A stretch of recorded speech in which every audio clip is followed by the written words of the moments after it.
and welcome back to Blockbuster Bums. Kick back your recliner, crack open a beer, and let's talk movies. And today we'll be talking about Band of Brothers Episode 4, Replacements. And the same four of us are here that have been here for all the Band of Brothers episodes thus far.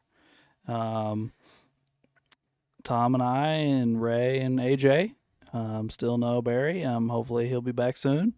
But I'm not even going to guess on when anymore because I just keep getting proven wrong. So hopefully he's back soon. And I think after that, we can kick this off. Episode 4, Replacements, kicks off in a bar. They are on, or they as in the Easy Company, is on leave. And they are in a bar. Lots of drinking going on. There's some darts being played. There's just guys having a good time, I guess, more than anything. And I do want to point out something that stood out to me in this episode, or in this scene, was Buck is actually doing exactly what Winters told him he cannot do. Yes. He is wagering and taking things from the men. Oh, yeah. And Winters specifically told him to never, ever do that. So I found it odd that he was back doing it in this episode. But hey, it is what it is. Everybody needs a pack of smokes, dude. Two. Yes, 2 packs of smokes. 2 packs. And not just gambling, but like sharking them. Like Yes, you know? yes. It's more along the lines of what I feel like Winters was talking about. Like, you're taking from them. You're not just beating them in something. You're taking from them. Hustle the men. Yeah. That's real shit. Yeah. But the other prominent part about this opening scene is the fact that there are a group of replacements at the bar with them. I think there's 4 of them. Yeah. There's 3 at the table and the one that's taking up friends with Garnier. We see him at the end of the last episode when Garnier's like, hey, where are you from? And he's like, who's asking? He's like, you're from Philly. And then they strike up a conversation. Well, he's still hanging out with Garnier at the beginning of this episode. I don't know how much time has elapsed there. But then there's 3 more of them, and the 4 of them are replacements in Bull's, was it platoon? Or So for the first time, we see guys that have died getting replaced. And the opening when the actual men that this is about are talking, they're talking about how it was a struggle between the old guys and the replacements. And so then you immediately show up and there's replacements at the bar. So you know that there's going to be a struggle and something here because they do those things on purpose. They lead you up with what those old men are talking about, and then it comes to bear in the episode at some point. Right.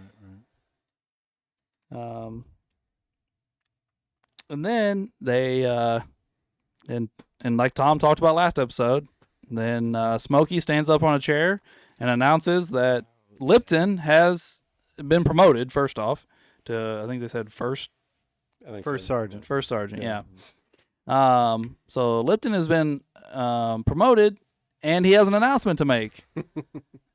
And then Lipton tells them, we're moving out. So it does come out to bear, like Tom says, is that Lipton is the guy tasked to give them bad news. I just wouldn't drink with Lipton. Like I would. At this point, I'd be like, nope, I didn't hear him say shit.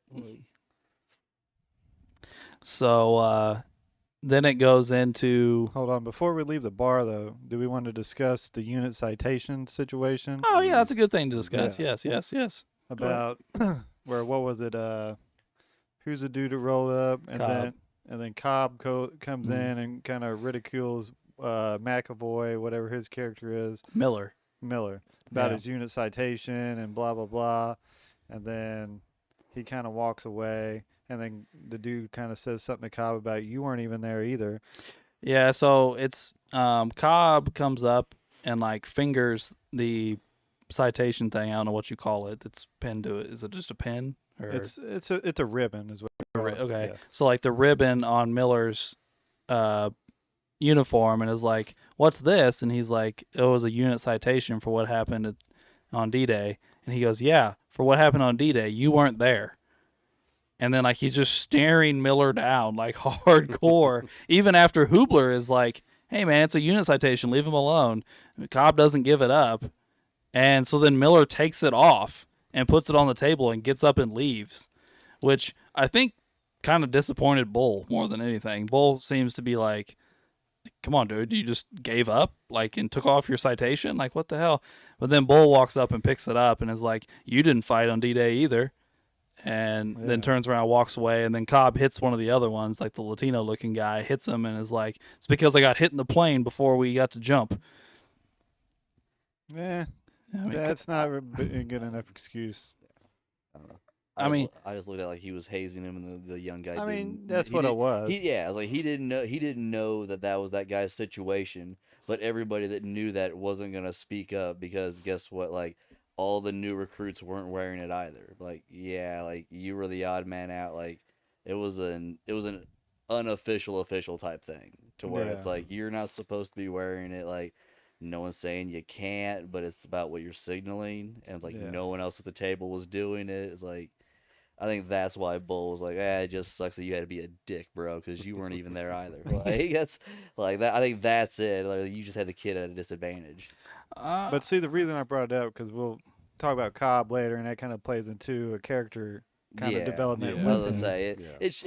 it does. You're right. It was a good call out, Ray. Yeah, it kind of like foreshadows what you're gonna see about his character. Yeah. Not only that though, but I also want to say we've only really heard Cobb have a long conversation with somebody twice at this point. This and another one, and both of them, he's being a dickhead. Mm-hmm. Yeah. So like, I think it's also part of who he is. I think Yeah. Cobb is a jerk. Yeah. You know. Yeah. We'll see it again later in episodes too. But yes, the rest of this episode makes it all more interesting. Yeah. I agree with you, Ray. So anyway, Lipton announces that they have to leave.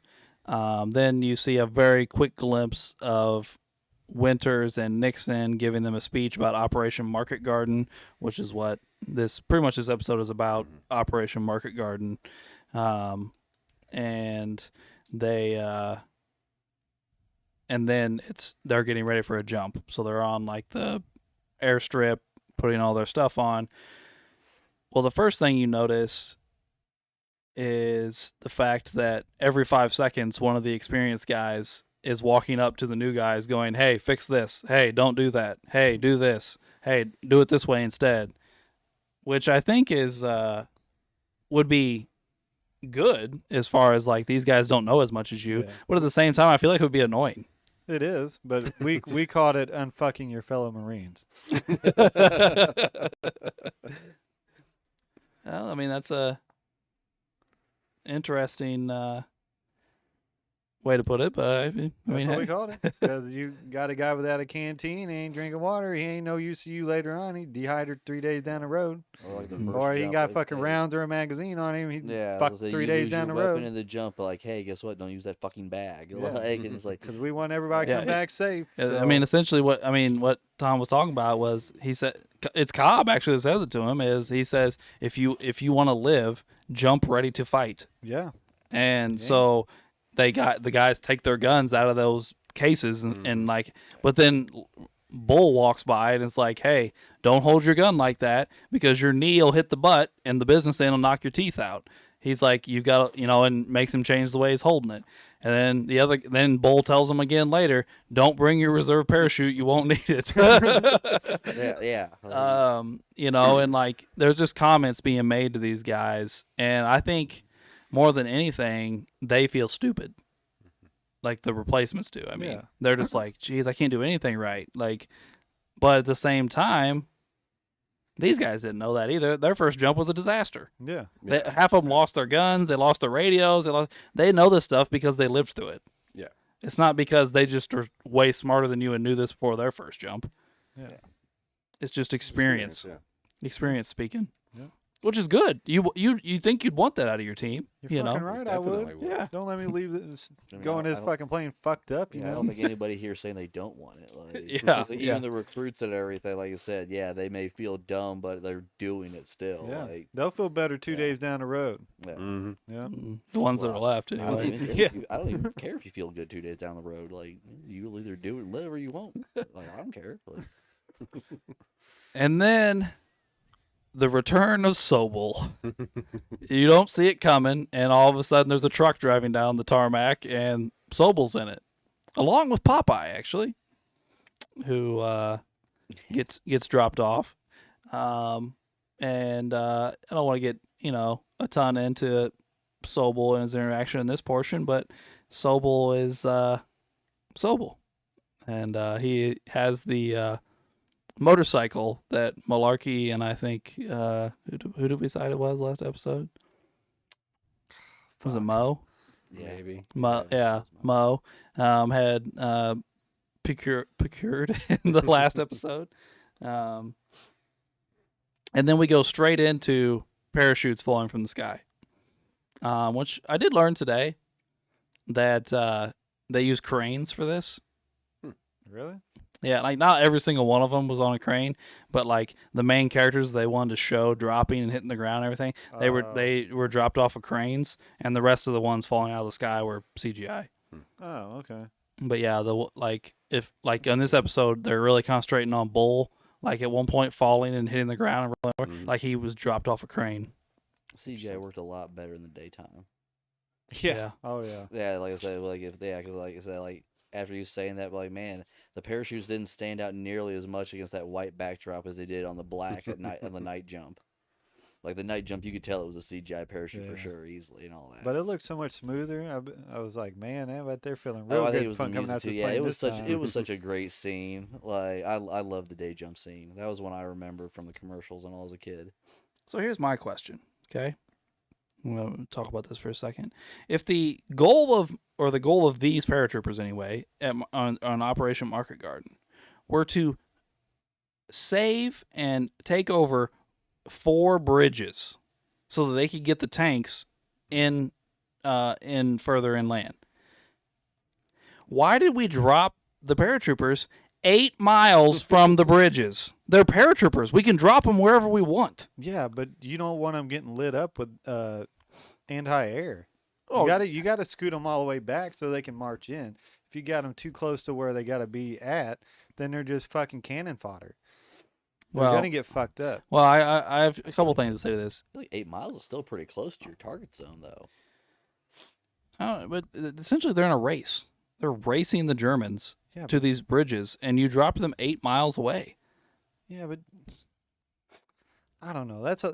You might think that's a lot of ground to cover, and it might be. But you also want to go in there, and actually take over the place, and not go in there like 2 miles in and get fucking shot at, and then you just get popped up out of the sky.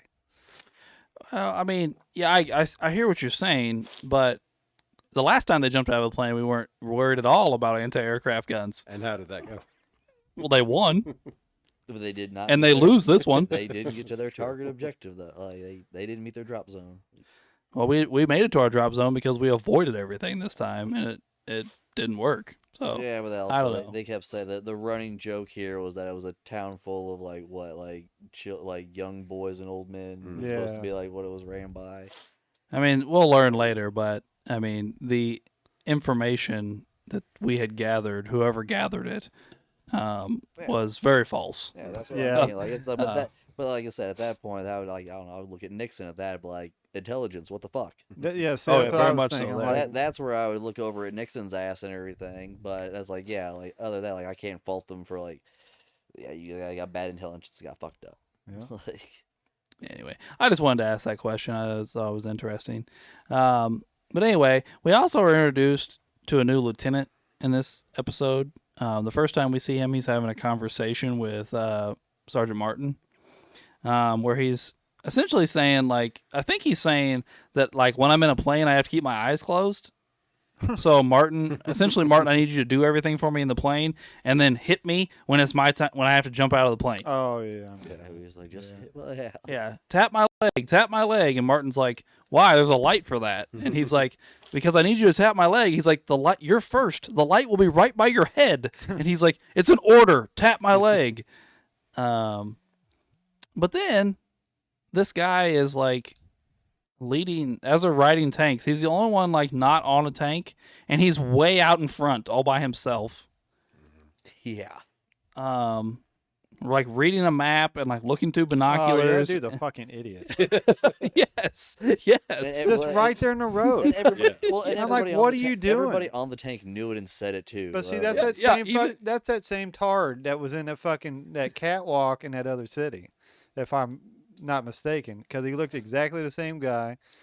I forget what his rank. Catwalk into the city. You remember that little walkway? Oh no, that's not him. That's not him. No, that's not him. Another fucking dummy then. No, this guy's brand new to this episode, and he's only in this episode for obvious reasons. Yeah, he's one of the replacements.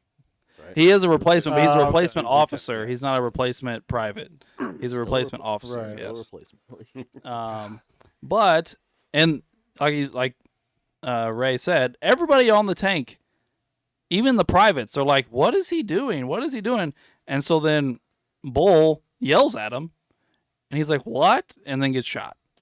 See, that was another thing that pissed me off too. Everybody's on the tanks chilling and not ready to go. You seen the fucking city coming up, get in some kind of tactical column and get ready to fucking go, because this fucking lazing around shit fucking just pissing me off. Like we just fucking took 3 cities and we're doing a victory fucking march. It ain't over yet, guys. So, but anyway, we did jump ahead a little bit there, but Yeah, we missed the other town. yeah, we did. It's not even really a town; it's just a farm. But yeah. But before even that, they liberate Eindhoven without a fight. Like they said, their first goal was they had to go through Eindhoven, and they show up there and there's no soldiers, so they just have a parade and struggle to get through. They're clogging the streets, and it's not supposed to be a parade, but yeah, you're right. It's not supposed to be a parade, but that's what ends up happening essentially. So this being said, I have a question for you guys again. What did you all think of the ripping of clothes and the shaving of heads of the women? Yep, agree with it. The shaming of those that sleep with Nazis. Like, Yeah. like I said, the men That's got what it is. shot. Yeah, the men got shot. Yeah. Yes. I'm not gonna judge another civilization's customs. Like if that's what the Dutch want to do, I mean, you're sleeping with the enemy, dude. I mean, if you're selling out, then I mean, guess really, that's your deal. It But is treason during a is time of treason. war. Like, yeah, you would think that, like, yeah, it would be execution. And how many of those townspeople had people they knew that were maybe part of the resistance, or just generally not cooperating with the Nazis? Mm-hmm. You know, got killed Yeah, because the people these women were giving them information. Like, yeah, but yeah, because like you said, at the very least, it's treason, so it does need to be dealt with. Yeah. Like, and yeah, they got off light. yeah, that was pretty light. yeah, I mean- they were set free. Yeah, like it's like because we see like another woman just you're exiled basically. Like your head is shaved and you're exiled. You can walk through Germany. Yeah, so it's like, Yeah. all right, if you want to be a Nazi, like Germany's that way. Yeah, Like, you go sleep with them motherfuckers just- down the road. southeast. Well, like you said, we see one of them on the road later. Are we to? I did, but I just want to ask you guys: are we to take it to believe that baby is the result of her sleeping with a Nazi? That's No, how I I don't- took it, but I I don't I think did. so. I assumed Because they said they were occupied for 5 years. Yeah. So Oh, it's, really? yeah, Well, the it could guy be the then. guy tells them that. He's Okay. like, "We've been waiting for you guys for 5 years." Oh, wow. Okay. I guess yes. However you want to interpret it, then. I mean, possibly, yeah. I mean, it doesn't have to be a Nazi baby yeah. or a Nazi's The baby's baby. not a Nazi. Right, It might a be Nazi's baby. Yes. But the baby's guilty by association, so that's what went down. German. Yeah. So, but at the same time, the soldiers, as in like the American soldiers, seem really bummed out by it. Like they don't seem to like it at all. They all have like weird looks on their faces, and like obviously they give that woman food when they go by, and like, but Martin is kind of like just kind of disgusted by the whole thing. It appears. Yeah. But I don't know. I don't have. They don't seem to like it. They don't do anything to. Well, they don't stop interfere. it. Yeah, they don't stop it by any means. What did you think of the guy that the head of the resistance that is like using children to gather information. I mean, it's you gotta do what you gotta do, man. Yeah, I took that as World War II. No different than World War I, where we actually gave them a gun and put them in a trench. Yeah. Like, I'm not gonna judge World War II if you're using teenagers there. When guess what, we sent like 17 and 16-year-olds in World War I, and like no, like I felt nothing bad there because they're doing the same thing with espionage and shit. Like Yeah. they got, like I said, they were occupied for 5 years and all that. There's people still hidden in those crowds. Yeah. And Yeah. I mean, they're probably and them kids are probably easy to get around. That's what I Yeah. mean. There was a Hitler Youth group too and stuff like that. Yeah, So I yeah. mean, yeah, like those crowds are all over the place. Like, So- it's not ideal, but you Yeah. do what you got to do in that it's kind of war. situation. It's just Yeah. war. So, but he guarantees them that his information is valid. See, right there, it made me not want to trust him. Yeah. Well, their information that the army has gathered is wrong. Yeah. But we don't know if it came from them or not. Right. Yeah.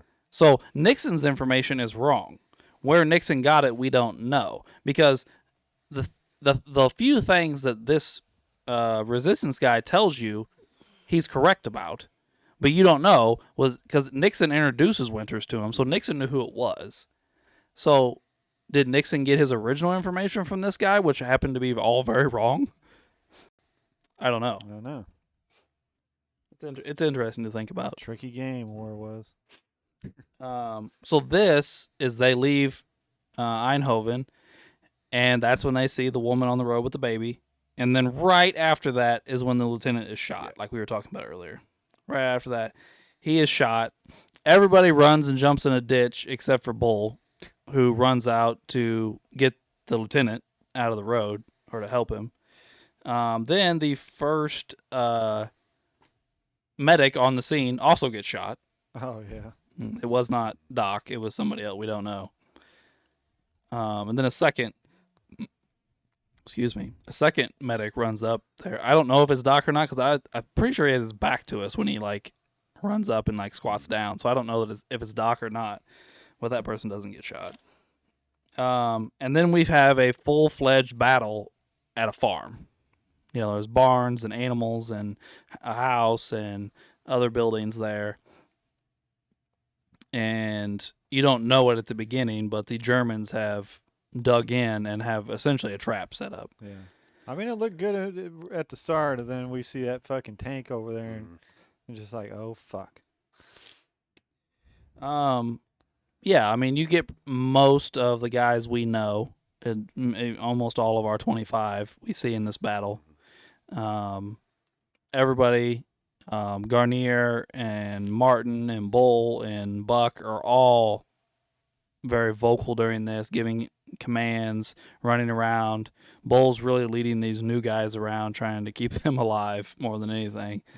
Yeah. And then everything grinds to a screeching halt when they run up on the camouflage tank, the German tank. Which leads to a stupid-ass interaction between Martin and the head of the tank brigade. Yeah. That dude's like playing 20 or 2004 fucking military antics about, oh, we can't blow it up unless we engage first. And I'm like, oh my God, what kind of shit is this? This is fucking 40 whatever. Like, come on, guys. Seriously, like, Immediately thought, fuck the Geneva Convention. Yeah, Like, fucking it's blow just that shit. like, it's just by the time we blow got up that building. by the time we got into the war, the Germans had leveled cities and cities and cities. Like, the fact that you won't the fact we can't blow up a barn Yeah. because why? Like, I'm not saying we should just mercifully just tear down buildings all the time, but like, hey, the guy's telling you, I walked around the Right corner, there, there's a yeah. tank right there, Yeah. blow it up, and you're like, no, I can't do that, it'll hurt those buildings. And I don't see it. If I seen it, then I'd shoot at it. Whatever, you fucking idiot. He's telling you it's right there. He ain't lying to you. He's on your I side. think at least you could like point the turret in the direction where the Yeah, tank is going right. to appear. Have it at the when ready. you know. So this is the way I took it. I don't know how you all took it, but that was just a British order, right? Mm-hmm. Yeah, I'm The pretty sure. Americans didn't have that order Yeah. because we don't seem to care when they show us doing stuff. No, We don't seem to care about destroying buildings. No. But the I- British apparently are very worried about this. Well, I think they had a little more standards than we did, but we had to get some shit done. They were probably doing some hearts and minds shit. Yeah. Well, it doesn't seem very Churchill to me. Like, I've read a lot of Churchill. Like, hey, let's not destroy property while we're at war. Doesn't seem like a Churchill thing. Like I said, in that situation, I feel like it was just bureaucratic nonsense there. But yeah, I think a majority of it is like they mean just to, like I said, don't destroy people's property unnecessarily. Yeah. Like, Well, and I mean, we were trying to take it to use it as a staging show to further move into Germany. So you do Mhm. want the locals to be cooperative with you after you take No, over. I mean, Like, I understand that. yeah, I but get that, but it's just like it's right if there. you have well, my thing is, if somebody you know, telling you right there, then like why- that is like, then necessary. That's why not unnecessary. mortar it? Why destruction, not probably. bazooka? You had the rocket launcher, like I said, those are way more mobile, like get around and all. Like I said, you know the tank's there, you've seen it and all. Like, all right, this British fuck won't do it. Like, give me a couple guys with the mortars, we'll dial it in. Let's hit him with 2 of those at once and maybe a rocket and see what we got. Like, at least draw them out and get ready with ours, like Right, something. Yeah. Like, I mean, like I said, there's like they just like, nope, we're gonna ride right out in front. Like, and you said it's there. Like you said, didn't he have the gun ready? Like, he had binoculars and just was like, ah. Yeah, you just see his eyes get really big Yeah. before they blow up. Yeah, that's why And- I just like. And it was so like you said, it was so stupid, Tom. Like he's just like, okay, I'm gonna drive straight at it. What? Like, Yeah, it didn't even change route, stay on the same road, all of it. Like, didn't even like, well, what if we go around? Is there another, like, no questions asked. Like, at least not here. and as soon as that tank blows up, everything goes to hell in a handbasket. Yeah, it was The over. whole battle goes awry. Oh, it was German soldiers come out of everywhere. More tanks show up, and they just steamroll easy. Like, pretty much everybody they thought was in the first 3 towns was there. yeah, That's pretty much what it was. Like, Yeah, it was like a dirty apartment, and you turn the lights on, and there's a cockroach just that. flying around. Because, like you said, that one shot was fired, and that guy up on with the machine gun on that building just lit them up. Oh man. yeah. And you see, those tanks are just blowing out chunks of buildings, blowing down walls, and like you see bodies go flying. Like you are seeing carnage, but for a group of these men, it's the first time they've seen any of this. Yeah. The replacements and who? Cobb. Cobb, yeah. Yes. Yeah, Cobb. That fucker. They are seeing this carnage and this death for the first time. And Cobb is sitting behind a wall with 3 other men. The wall blows up. The other 3 men die, and Cobb is left alive. Cobb's not handled this well. He handles it about as well, probably worse though, almost as well as Webster handles his friend dying. I can't Van Linkelman or something like that. Van Linkelman is Webster's best friend, and Van Linkelman's the one that stands up to go through the hedgerow instead of rolling. Yeah, And it gets mowed down. He gets shot a bunch of times. Rolled. Like, And Webster does not handle that well either. And we really, essentially, what we see though here is we see Easy get their ass kicked for the first time. But essentially, they're just overrun by superior numbers and superior armor because I think I don't know if it was on air or off air, AJ. I think you and I were talking earlier. I don't think a single British tank makes it out of this battle. You don't see him in the retreat now. No. I think you see tank after tank blow up, and none of them are German. None of them. The German tank superiority is on full display in this battle. Which, everything I've read, everything I've watched, I'm kind of a World War II buff, was what happened. Yeah. Like, when they had tank battles, the German tanks always smashed everybody else's tanks. And from my view, you can tell me if I'm wrong, but all these tanks we're watching with the British seem to be Shermans. And Shermans aren't even full-size tanks. I think that first one that the guy that has that conversation with the binoculars is one of the British tanks, but everything else looks like it's just Sherman. Yeah. And it's like Shermans aren't even full size tanks. Like, why would you bring half tanks into a battle like that? Like, that doesn't make any sense to me. I guess the British economy was down that year. They had to fucking half-ass it.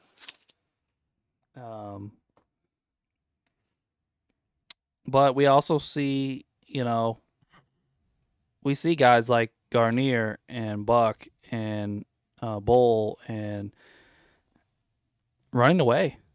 It's a completely different situation than we're used to seeing with Easy. Easy's usually, hey, everybody else ran away. We're gonna hold the line anyway.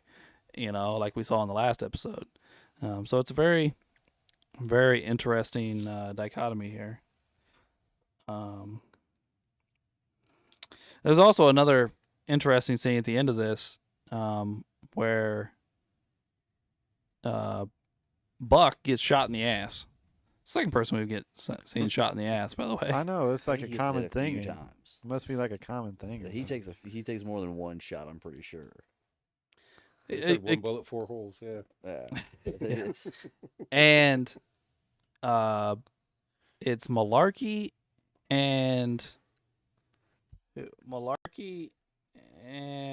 Muck are like, hey, we'll get you out of here. And he's like, no, just leave me for the Germans. You'll never get me out of here. And they're like, no, we got you. And he's like, I weigh more than both of you combined. And so they go break a door down and recruit Garnier. And the three of them drag him out of there on a door. Yeah. Which would suck. I mean, can you, like, the three of us throw AJ on a door and be like, all right, guys, we're going to drag him down the block. Like, that doesn't sound like much fun, guys. AJ, you gotta get in fighting shape first. But I bet it was easier on that door, though. I don't know. You think it was? No, Yeah. I would have rather just put him on my back and At tried a- to hoof it that way. At a low center of gravity, going like this, grabbing an LBV with your two other guys, dragging with your arm down like 2 feet on the ground. That's hard to pull. I don't want to do that shit at all. Because that door was dragging. And you know that's old farm wood. Mm-hmm. That's not particle board and some shit. Like, that door probably weighs more than the man on it. So it's one of those things. You have the door, and it's dragging on the ground in the grass. That's friction. Because my first thought was like, fuck, I would really want to be up on that road. Like, just if I had to drag that door and everything, you're hitting uneven ground. It's not smooth like that camera. Not only showed. that, but they're in a ditch. That's what I Yeah. mean. Like, it's Yeah. not. It's not like that. It's bouncing around. Everything. It's moving. and Well, the stuff, other like- thing is Buck is having to hold the top of the door to keep himself on it. Yeah. Like, that would take some strength in itself. Yeah. I mean, because after a while, your arms would just be dead. And I feel like, buddy, you have adrenaline going. You got shot. Yeah, that's You're- true. That's you're true. probably full of anger and rage, and you can't do nothing. So you're gonna hold on to that door until your hand probably fucking rips off. Like, like he's set. Like, it's more about like, are you gonna crush the three guys that are underneath you in the ditch? Like, And I can't remember how he was positioned, stomach or back, but if I was It was him, like I'd be sti- He's I'd on a be stomach. his stomach. Yeah. On a stomach, grabbing on top. Yeah. He looked miserable, though. Like, when they showed him getting drugged by, he looked miserable. Yeah, it did. And then I will just put this out there. A good portion of the rest of the episode is about Bull and Bull's story, as no secret here. He is left behind when they retreat. He's the only one alive that is left behind. So a good portion of the rest of the episode is about Bull and his experience, but we will talk about a majority of that in the next segment. But there's a portion here with Bull that, so he ends up meeting up with a man, and I don't know if it's his daughter or his wife or who this girl is that's with him. Where the fuck did they come from, by the way?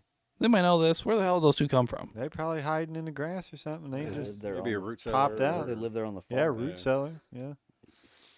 Anyway, but they're hiding from the Germans. So, and the Germans had set up a camp there. So, like, you'd think if they lived on the farm, they wouldn't have to be hiding from the Germans. You know what I mean? That's why I took it. Maybe I'm wrong. I don't know.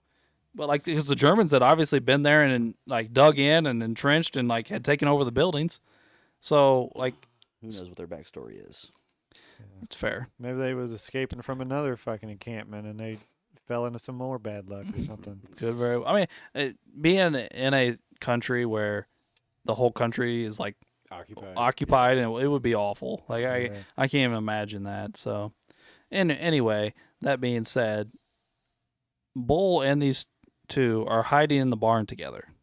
Okay, and she and the Germans come in, and she gets them found. Essentially, she makes noise and gets them found, and Bull has to kill the guy.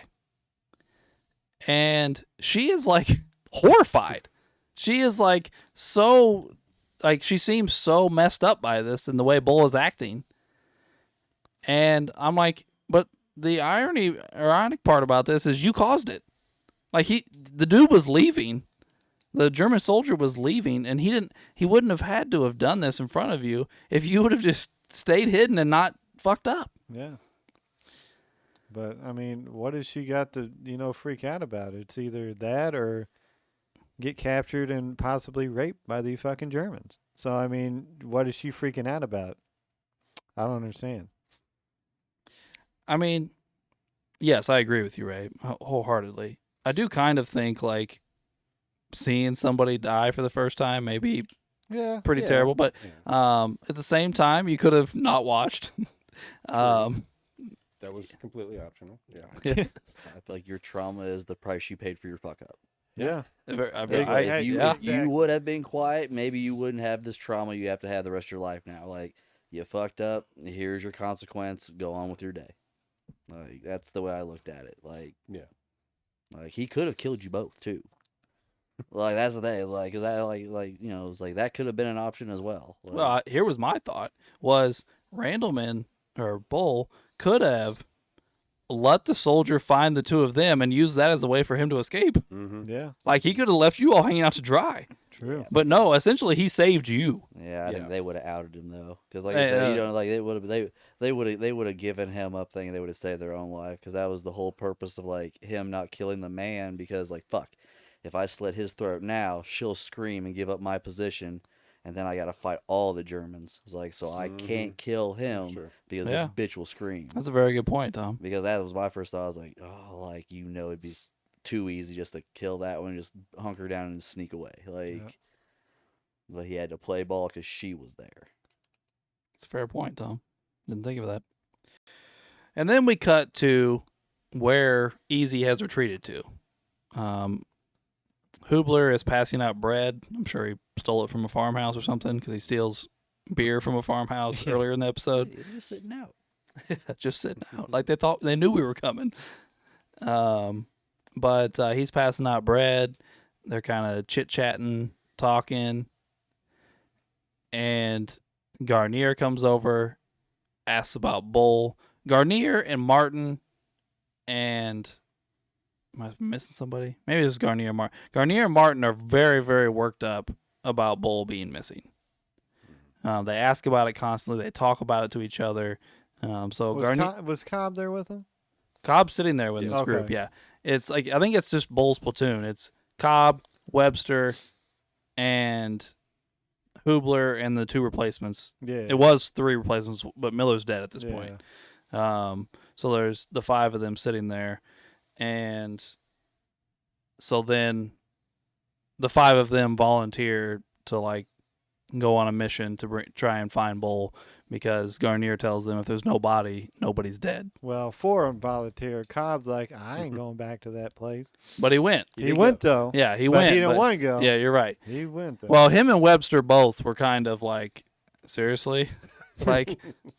Because at first they kind of make you think like it's just going to be Hubler and the two replacements, and then Webster's like, "Fine, I'll go." And then, like you said, Cobb's like, "I ain't going up there." And then the next scene when they're going, Cobb's with them. Yeah. Regretting it. Yes, regretting it. Yes. Well, I think he's crying at one point. So, yeah. Then you see the Germans bombing Eindhoven, which is the town that had thrown the parade for the Americans earlier in the episode because they were liberated. Now the Germans are, hey, wait, hold on. They're destroying a city. Something, but we can't shoot a hole through a building. So, yeah, which seems to be very depressing to Winters. And Nixon makes a joke about it in typical Nixon fashion. He's like, I bet they don't wave orange flags at us tomorrow. Which is probably true. Yeah. Probably true. Yeah. And then Bull makes it back to camp in time for them to announce moving out. And then we learn from combination of Winters and Nixon that Operation Market Garden is a complete failure, not just from Easy, but from everybody. It was a military-wide failure. And then they're marching, and the episode ends. So, anybody have anything to add on the episode before we... Just one stupid tidbit. When they met up with that dude and that kid that come out of that storm cellar or whatever. Oh, yeah. And I was like, the dude gave him that big ass chocolate bar. I'm like, That thing was thick. where in the fuck was that at? And where is that at right now? Right? That was a thick ass. Not like a Hershey's bar is like this thin. No, that's I think it. it was like this. Yeah. That's European chocolate, so it's not that milk chocolate shit. Like, Yeah, that's real so, stuff. Like, But I didn't no, get that. that's all I got. As soon as the dad was like, he's never had it before, but like, kid's gonna be up all fucking night. Like, Yeah. that was the first thing I thought of. I was like, yeah, like you're gonna hate this, buddy. Like, All right. Well, I have my interesting facts for this episode. And these are more World War II than Band of Brothers related, unlike last week. So, in Operation Market Garden, 17,000 U.S. soldiers were killed That's Wow. crazy. I believe it. to only 8,000 German soldiers. So they killed twice as many, more than twice as many of us as we killed them.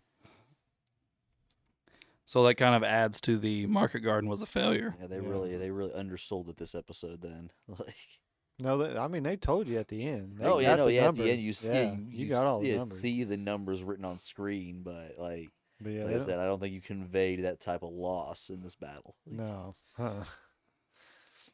No, I mean, I don't know what No, that's what I mean. specifically Easy Company would've- was. Yeah, it would have been different locate, like total and everything. Yeah. But General Bernard Montgomery was Market Garden was his brainchild. But interestingly enough, he came up with Market Garden and had Market Garden implemented. But the interesting part is he lied to the other generals and told them that his plan was approved by Eisenhower when Oh. Eisenhower had never seen it. Oh, what a fucking douche. So I was not able to find out what happened to General Montgomery after this, but I'm going to assume there was some sort of consequences for lying about this. It would be one thing if it was a tremendous success, but yeah. Yeah, I mean, yeah, if your plan fails, it is what it is. I mean, sometimes that happens. But to say that Eisenhower approved it, and so the other generals kowtow to you, and then your plan utterly fails, and then they find out Eisenhower didn't have anything to do with it. Yeah, you're getting reassigned. That's Yeah. probably that was probably John Doe at Alcatraz. Mhm. You ain't getting out, buddy. Putting you a post in Antarctica. Yeah. Like, just like give you a Siberian shithouse for the Yeah, rest of your life. drinking that potato fucking shit vodka. Yeah, that's So here's the last part. We kind of talked about it earlier. My last fact is, Nixon's information of, there's just kids and old men left of the German army in Holland. Well, before we went in to do Operation Market Garden, we sent word to all the resistance leaders in Holland. And the resistance leaders came back with a resounding "don't do it." The Germans here are not falling apart. They're not lesser than. They are very strong and have dug in here you guys are going to have a big fight on your hands. And we ignored them and came anyway. And to answer your question, or to answer your comment from earlier, Ray, is yes. The reason we dropped them off 8 miles away is because we didn't want, the Air Force didn't want to drive into anti-aircraft guns in order to drop them off closer. Yeah. And the Germans beat us to all the bridges. Yep. Well, we were so late to the war anyway. Of course, the Germans were gonna. That doesn't surprise me whatsoever. Market Garden just sounds like a complete and total utter fucking disaster. Yeah. It's also a stupid name for an operation. I would say, yeah, it sounds like a piece on a Monopoly or some shit. Yeah. Market was the air, and garden was the land. Those were that's how they divided. That's why it was called Market Garden. Operation Market was the paratroopers in the Air Force, and Garden was the ground forces. All right. And that will end segment 1 and lead us into segment 2, character talk. Woo. And Ray, would you like to shoot us off here? Oh, yep, there it is. I got them ready. They're all ready to go. All right. Well, I mean, we've got Winters here, and Winters, who is obviously still probably the main character through this, although he's not quite as prominent as he has been in the first 3 episodes. And again, Winters kind of continues to be angry in this episode. He's very angry at the end when they've failed. He doesn't like that, which I don't know that anybody does, mind you. But I would say he probably has less screen time in this episode than any other episode. Would you guys agree with that? Definitely. Oh, yeah, definitely. Yeah, like you said, he doesn't really pop up until like at the end he gives his little speech about being disappointed and all, and like I said, like in the beginning, but yeah, there's not a lot of Winters here. And for the first time, I think we go through the battles and he doesn't fight. Yeah, you don't really see him at all. No, him and Nixon kind of hang back because AJ and I were even laughing how like Nixon took one to the dome and all that. Yeah. At one point, like Yeah, I mean that's what I have written down about. He's like, "Quit looking at me like that." Yeah, I mean that's what I have written down about Nixon. To move on to Nixon, like the biggest thing happens with him is a bullet ricochets off his helmet, and you see the ricochet mark across his helmet later on. You see it, there's an entrance and an exit, like, off to the side. Which had to be scary as shit. Man. Just so scary, man. Yeah. Yeah, he played that scene well. There was a lot of panic there. I loved it. Like, because he was like, "Am I okay? Am I okay?" Well, then quit looking at me like that. Well, I like the back and forth after that between the two of them. I mean, when Winters takes a shot at him, he's like, "Well, I'm glad we only had to fight old men and children." And you're like, that was, he's not a big asshole. So, but that was his way of being like, "Dude, your information sucked." So when Winters takes a shot at you, your shit was bad. So Sobel appeared for the first time in a couple episodes, dropping off Popeye, which can I say is out of character? Like he picked up an AWOL soldier and drove him to where he was supposed to be, and been like, "Yeah, go ahead, jump. I don't care that you're AWOL." And they asked Popeye, "Did he know you're AWOL?" And he's like, "Yeah, I told him." And that is not Sobel. Out of character, yeah. Yeah, I mean, Sobel's the by the book guy. Like everything has to be by the book. We're still by the book here and all that, but it's just picking his battles. Like, well, at this point, because it didn't work so well the first time, Well, and I think he's not like, well, it's like he's still a soldier. He's not stopping these men from fighting if they can and want to fight. Right. But if you take his motorcycle, that's army property. Yeah, Like, because he's the so I'm supply. here to get it He's the back. fucking S4 supply officer, and he wants accountability for his gear. That's it. So like I said, he's still Sobel, but he wants to be with these guys still so bad, probably. Oh yeah, definitely. Like driving by like this scene, that's all it is. To where it's like, fuck, because even that little moment he had like when he's walking around the truck before he like gathers himself to go out there and speak to him, you're like, yeah, like you really wish you were on that other side of that truck. Well, and I guess my question is being the supply officer in the field like this a step up from running the jump school that he was reassigned to? Like, did he Yeah. do really well and got rewarded, or did he fuck up? and is this Didn't they say he was lower? promoted? Yeah, he got. Because that was the whole thing. Is like they asked her like, oh well, then what I, happened? I think Like, the billet was promoted. He didn't Yeah. get rank promoted. yeah, 'cause I just remember like that scene where he's like, oh, that's our first OC or whatever, like CO, and he was just like, oh, well, what happened there? And I was like, he was promoted. Like, and Yeah, I'm not really sure. I mean, Ray would know more than any of us, I guess. I but- mean, I mean, old boy was still kind I of would shitting I would bricks when it think came him to in him in charge of the supplies is probably an upgrade for him. But I mean, I don't know how they really judge that, because him being in charge of a jump school, I would think would be a higher kind of responsibility. That's what I But was thinking. but then you go into war and you're in charge of everybody's gear, so I think that would probably be on the same kind of tier list. So where does it equate out? Yeah. But it's Maybe kind he asked for it. Maybe it Maybe, wasn't a yeah. promotion. Maybe it was a lateral move. But maybe he asked for it because he wanted to be part of the war. True. Yeah. Because we know that he was devastated by not being able to go fight. Yeah. Either way, old boy snapped to attention when he was like, Hell yeah. there to get the bike back. Yeah, but here's my thing though. I liked that scene a lot because again, I want to go back to this, even though I did it once before. Swimmer did his fucking awesome job with this scene because, like you said, he notices the little things. So he notices Malarkey is staring at the bike, and he immediately picks up Malarkey's the one that stole the bike.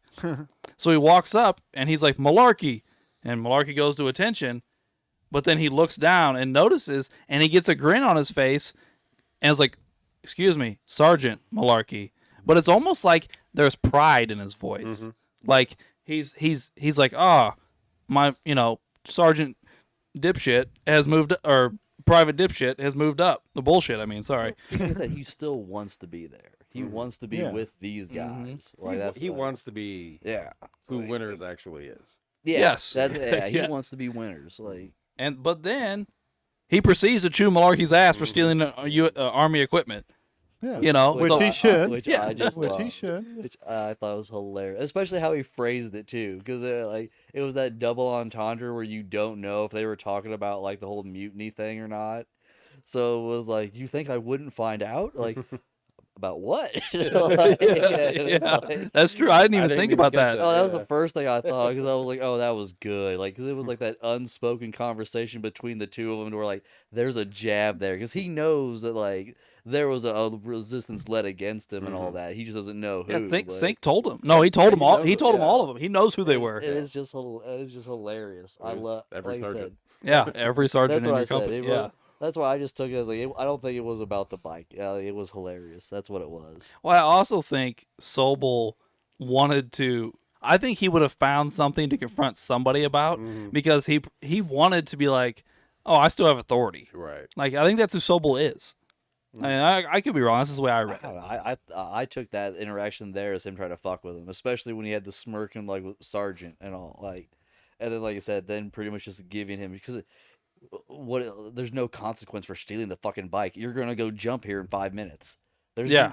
nothing I can do to you and everything. He I'm does like, let it go you're pretty about to jump and fight a bunch of Nazis and everything. I can't do anything worse to you than what's about to probably happen. Like, No, that's what I was getting ready to say like it was funny. too. Was like, I don't think Sobel would be stupid enough to make a similar mistake he made with Winters. Like, like, oh, I'm going to come down like a ton of bricks on Malarkey right now and pull him out of the plane. He's getting ready to go parachute it in the market garden. Like, Well, like I said, and training's one thing, but like I said, they're actually doing the job now. I don't think he'd been able to do that anyway. No, So that's why he just yeah. gave him a little bit of shit before they Yeah. rolled out. Mm-hmm. Yeah, so they need everybody that can actually pull a trigger. Yeah, they're Yeah, not. a seasoned.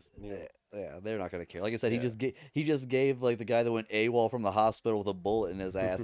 like, hey, you're jumping too. Like, yeah, Sobel doesn't care. Like, it's fine. well, since I don't, not going in order here, but since we brought him up multiple times, let's go ahead and talk about Popeye. Yeah. He gets dropped off by Sobel out of while Sobel's coming with the motorcycle in the back of a truck, and Popeye is originally the one that tells them, "Hey, Sobel's really cool about this. Like he didn't even care that I was AWOL." Yeah, everybody's like, what? Like, Yeah, it takes everybody by surprise. But then he's like, "Hey, can I get some gear?" And they're like, "Yeah, we can get you some gear." And he's like, and they ask him, "Can you jump?" He's like, "I can jump. I just can't sit." Like, and fair enough. Like, So I mean, you got to really give it to somebody like Popeye, who's like, I'm not healed up all the way.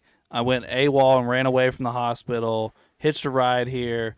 I'm ready to jump out of an airplane and go fight the Nazis anyway because I got to be with my guys. Yep. That's the motherfuckers I want on my team. Hell yeah. Hell yeah. I mean, last time we saw him, he was laying in a bed with his ass in the air while bandaged up. Yeah.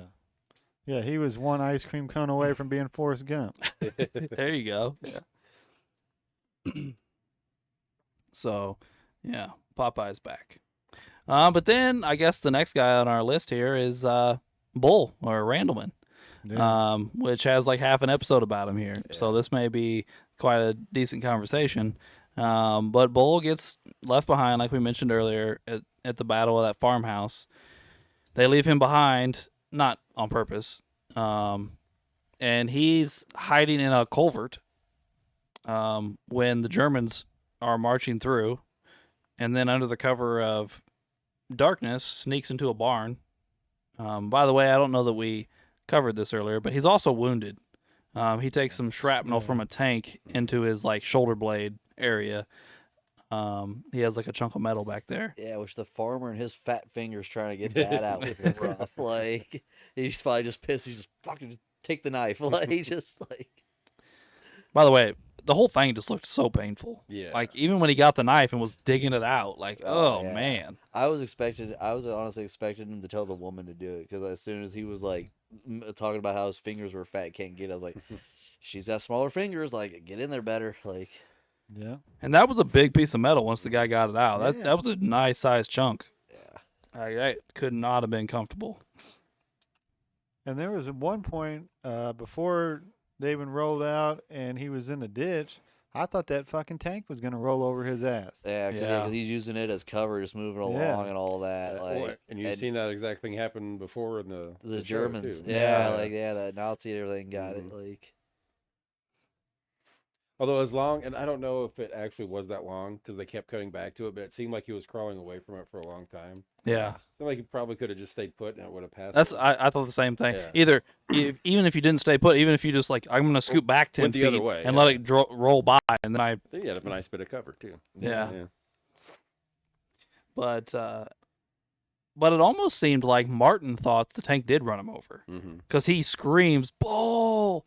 like when the tank rolls into the ditch. yeah. And then he never sees Bull again. So I think Martin seemed to be worried that Bull was dead, even though they didn't find his body. Mm-hmm.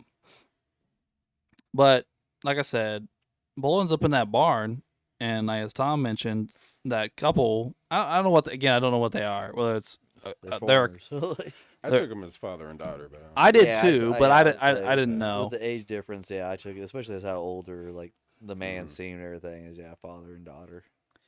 And like I think Tom kind of mentioned it earlier, when the guy first walks into the barn, Bull slams him up against a post and puts his knife to his throat. Yeah. And if the girl hadn't walked in, Bull may have just slit his throat and kept moving. Yeah. But the girl freezes him in his tracks. And Yeah. there's this long tension, and as they all just stare at each other. That's And the what it guy is. doesn't talk, Randleman doesn't talk, the girl doesn't talk. They're all just frozen.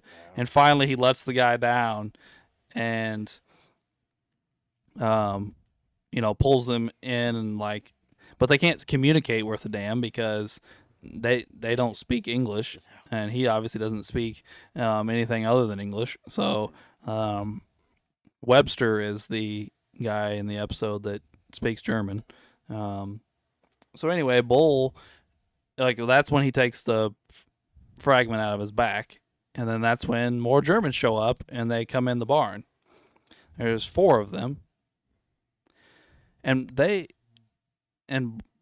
would have gotten away, like I mentioned earlier, but the girl hits a bucket or something, and then the German pulls his gun and is like hollering. And by the way, this whole scene, there's a lot of hollering, there's screaming, all these things, but it's covered up because of the airplanes. right. Yeah, the bombing. Yeah. The bombers are coming over and covers everything up. This is dumb luck. Just complete dumb luck. And then he ends up in this fight with this German soldier, both with their rifles, and fixed bayonet and everything, and they end up in this big fight. They both take injuries because he slashes Bull's arm open. But then Bull ends up killing him and ends up on top of him, stabbing him a few times, while the girl watches horrified and traumatized, as Tom said earlier. Hey, she deserves it. I hope she takes it to her grave. Like, her fault. But And honestly, that fight annoyed me too because I feel like Bull would have been able to kill him a lot quicker if he didn't have the bayonet attached to the gun and just dodged one good parry from that fool and get in close, and you can't do nothing with that rifle. yeah. Like, so much of it just seemed like Well, I thought clubbery fuckery and everything where, like, I just feel like Bull's so much bigger and stronger. Mhm. Like, you just beat the guy down with the ass end of your gun if you're that much bigger. But not only that, but I thought, like, how about you have the bayonet in one hand and then your knife in the other hand and just go up and kill the dude? Like, why? Like, we don't have to like rush him with our gun. Mhm. Like, I don't know. Like, maybe I'm dead wrong. I could very well be. I've never done it. Just the way the fight scene played out and all, it just seemed like it'd be more effective and all if you would have just done it this way. Like, That's would depend on your training. If you've had a lot of training using a bayonet on a rifle, We watched their training montage of them working with bayonets. So I don't know. I mean, like I said, I could be dead wrong. I'm not trying to act like an expert in any of this.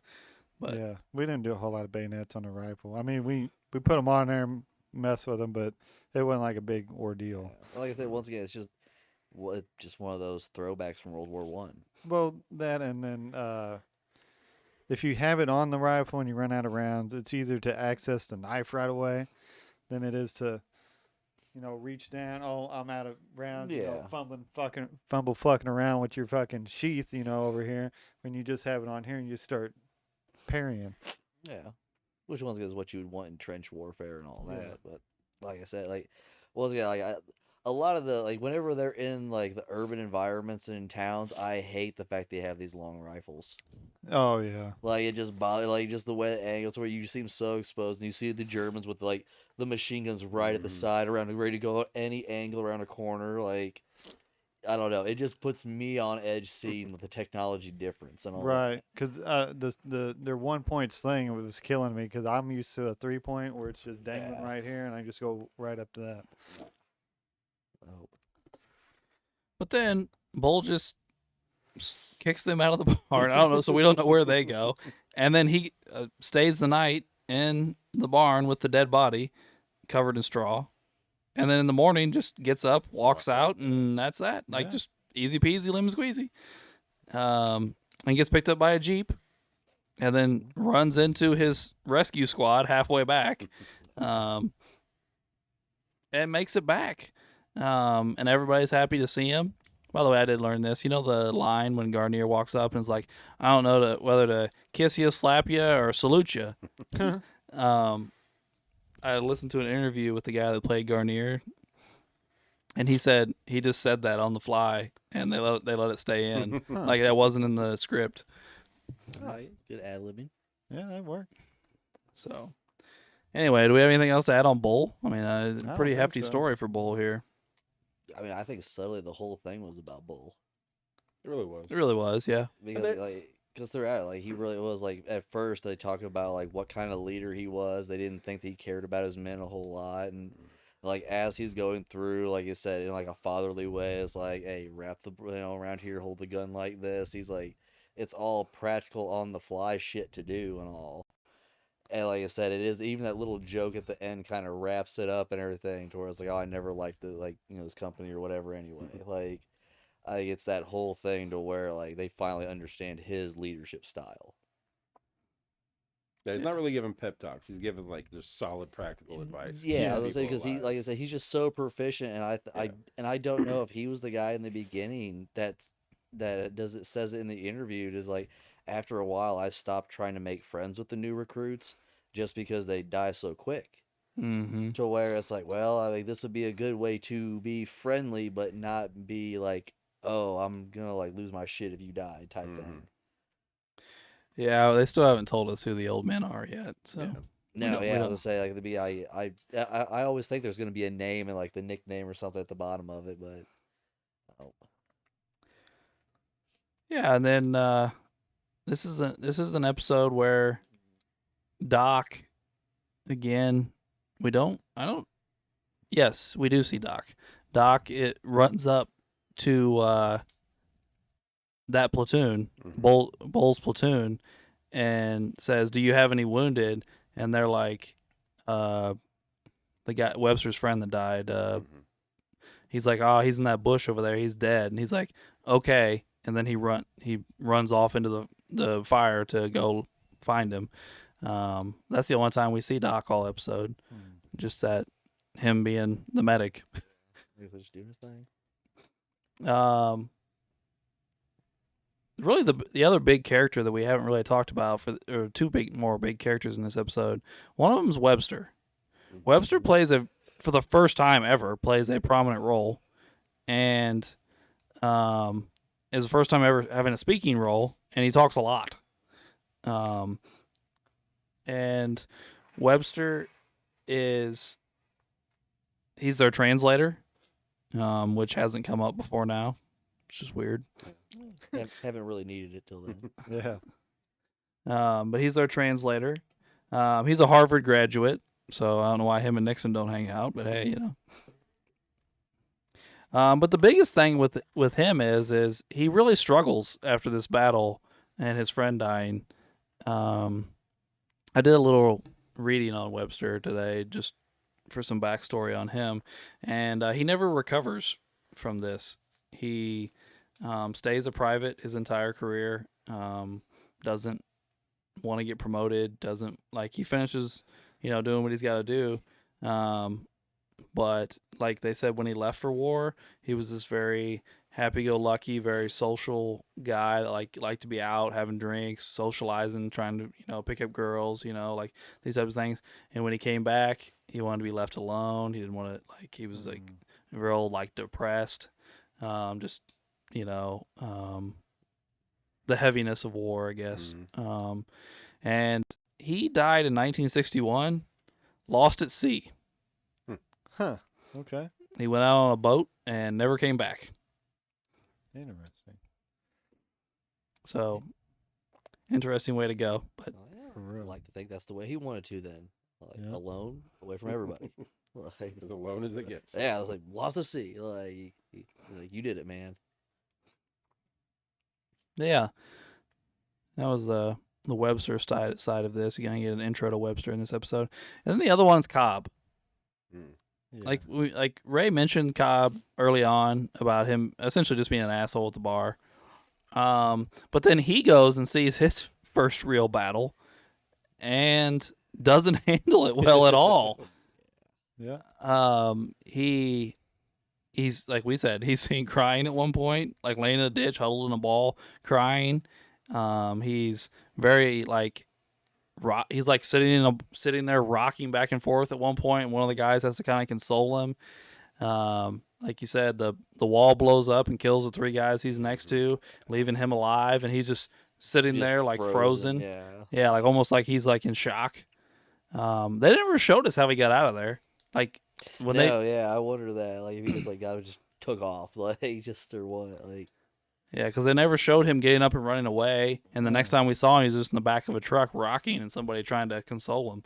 Huh. So I don't know how he got out. Apparently he snapped out of it, or they drug him out of there, I guess. I don't know. But you could. And what does he say to Bull when they find Bull? Because all the other guys are like, "Shut up, Cobb." Oh, he said some kind of kiss-assy thing. No, it was we almost gave up on you, or some. We thought you almost gave up on us, or it was something to the effect of everything in that sense, to where it said he tried going back to being an asshole in a sense, and it didn't fit and work. It was dude, we've seen you cry. You cried in front of everybody 3 times after your first battle, and back there you openly said you didn't want to go do this. You got peer pressured into it and everything, and you're really only here because the new guy came. Yeah. I mean, really, the new guys are the ones that, other than Hubler, the new guys are the ones that stepped up.